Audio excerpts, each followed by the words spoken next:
Hi, welcome to my review of James Cameron's sci-fi blockbuster film Avatar.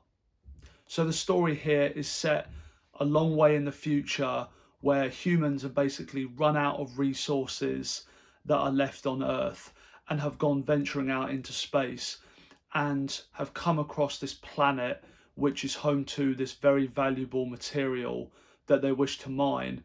But whilst doing that, they are also disturbing this humanoid species that are now colonizing the planet.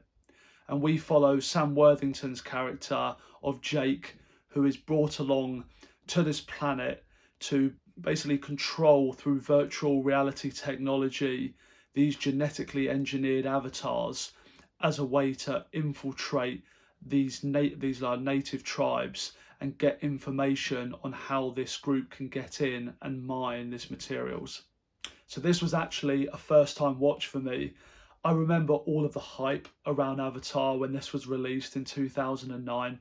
But at the time I was like a late teenager, and the idea of then going to see this family friendly fantasy blockbuster that was over 3 hours long just was of no interest to me back then, honestly.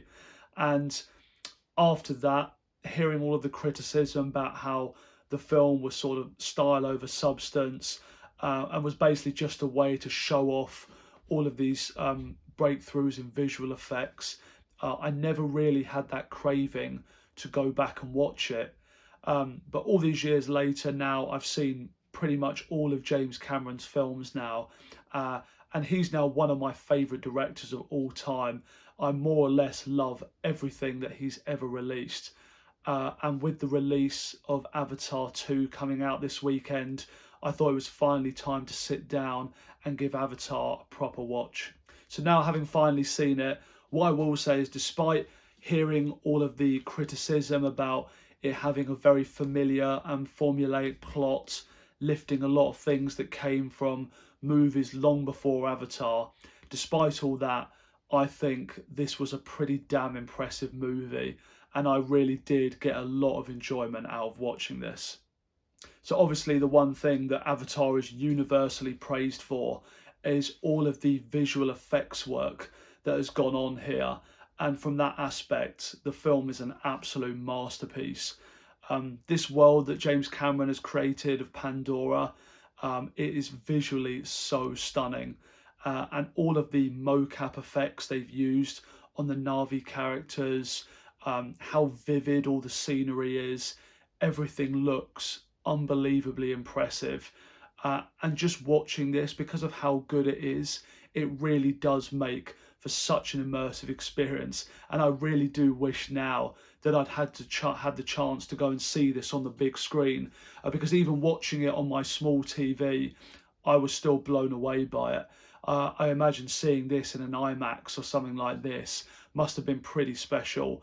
And it's a case where a film where the visual effects actually do make the film better because of how immersive it makes the film. You're kind of taken away to this world, and you can go along on this journey and just love looking at and exploring this world with the characters that we're following. You just can't help but really get into this world of Pandora, especially when you look at the amount of attention to detail that has really gone into this. The fact that James Cameron started writing the script for Avatar about 10 years before the film was even nearly coming to release. It had a whole language written specifically for it, and just all of the lore between the characters, their philosophies, this ecosystem, and how everything is integrated with the nature. The amount of attention to detail that's been given here is actually mind-blowing, and you can't help but appreciate how much love and care has really gone into this story. As well, if you think of in 2009, other movies that came out around the same time as Avatar, in terms of visual effects, they just don't even come close to this. This was head and shoulders above anything of that time. And honestly, I can't even think in recent memory of something that looks anywhere near as good as this movie does. It was seriously impressive. And Yeah, just from that aspect, I think everybody should give this at least one watch, because from the visuals alone, this is an extremely impressive movie to watch. Such a great cast here as well. Sam Worthington was definitely the right actor to play this character of Jake. Just the fact that he's able to bring so much charm and warmth to this character, it just really helps you to believe this situation that, he's the one that's been given the task of infiltrating this tribe. And you can totally see why they'd be allured and wanting to help someone like him and be inviting to this character of Jake, just because he does have that kind of warmth about him that makes you like him quite soon on. And I think as well, I just really love his character arc in this film. This story of a guy who comes from, because of his difficulties, he comes from a situation where he feels isolated in his life in a lot of ways, and in this mission that he's been given, he's conflicted between being this Marine that obeys orders and understands the importance of carrying out a mission, but at the same time can't help but fall in love with this community that he's sort of immersed himself in. And to see that struggle of that character was really interesting. So I think Sam Worthington was really just the right guy to play this role, and he really brought a lot of heart to it as well, I thought. Zoe Saldana playing Neytiri is really such a standout here. Her commitment to this role and how much she commits to becoming this character is so impressive. Everything from learning this language, all of her movements, everything is she just lives and breathes this character, and she 100% becomes it. And you don't for a second feel like this is an actor playing a role. She really is this member of this native tribe, and I absolutely loved her performance, especially from a lot of scenes later in the film where she has to kind of portray a lot of emotions. She really goes there, and she was just really quite incredible in this role. I really loved as well the relationship between Sam Worthington and Zoe Saldana's character. They had a really great chemistry together. I loved watching their relationship build. And honestly, I think my favourite scene in the whole film is right near the end, after that fight where she has to help Jake get his mask back on, and she finally sees him in his human form, and they share that scene together. I thought that was actually really quite a powerful scene, and I don't think I realised how invested in these characters I was until I saw this scene. It really did have quite an emotional punch. I think as well the most memorable performance from this film has to be Stephen Lang playing this colonel, kind of like the main villain of the film. It was weird, whilst watching this, I knew I recognised him from somewhere, and looking him up, I'd only seen Don't Breathe for the first time last year, and because of how different the character is that he's playing here, it was so wildly different. I didn't even make that connection. I didn't even recognise him here. He looks so different. So it was very cool to see him here playing this completely different character. But yeah, I just love the kind of like relentlessness he plays this role with. Just some of the scenes with him in, especially towards the end in that final battle, like where they all go down and he gets into that robotic suit, and like the way he just jumps into it as he's even on fire, he's putting this fire out. There's no atmosphere, so you can't breathe there. And as before he even goes to put on the oxygen mask, he's got the gun up and he's taking people out before taking a breath in with this oxygen mask. Stuff like that just really got a laugh out of me. Even though it was very intense and just great how it played out, it was just something funny about just how insane this guy was. And I think he just did such a great job of this role. He was the most entertaining character in the film, definitely for me. So even though I've said the fact that the movie's quite formulaic, doesn't really bother me too much, especially because they did a good job of that story they were telling. I do think a fair criticism, though, is that this movie is very predictable. I mean, early on, you pretty much know exactly which way the story is going to go. You know who's going to live, you know who's going to die, you know where the arcs are going to go, how the story's going to wrap up.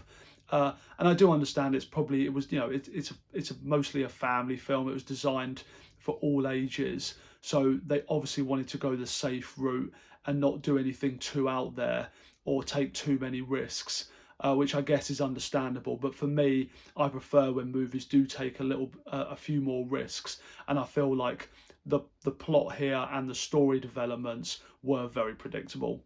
And again, being that it is quite predictable, the final battle sequence, because it's so long, even though it is very entertaining, and as I've said, it's visually quite incredible, I am entertained by it.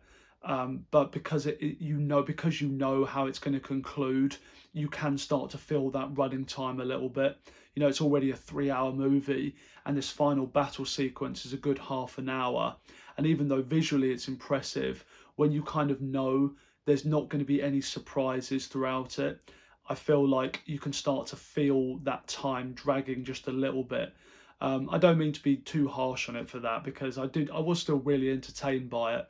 But realistically, I think it could have been a little bit shorter, especially that final sequence.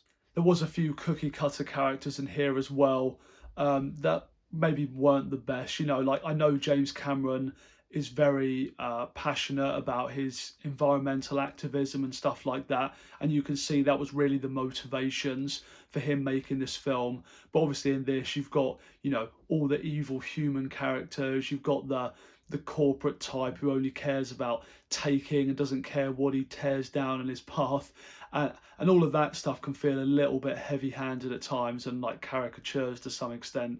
I could have done with maybe making all of the characters feel a bit more understandable, in some way, making them a little bit more complex, whereas you definitely have a few characters here which are very one note. And the one other thing was, I feel like they could have fleshed out Sigourney Weaver's character a lot better.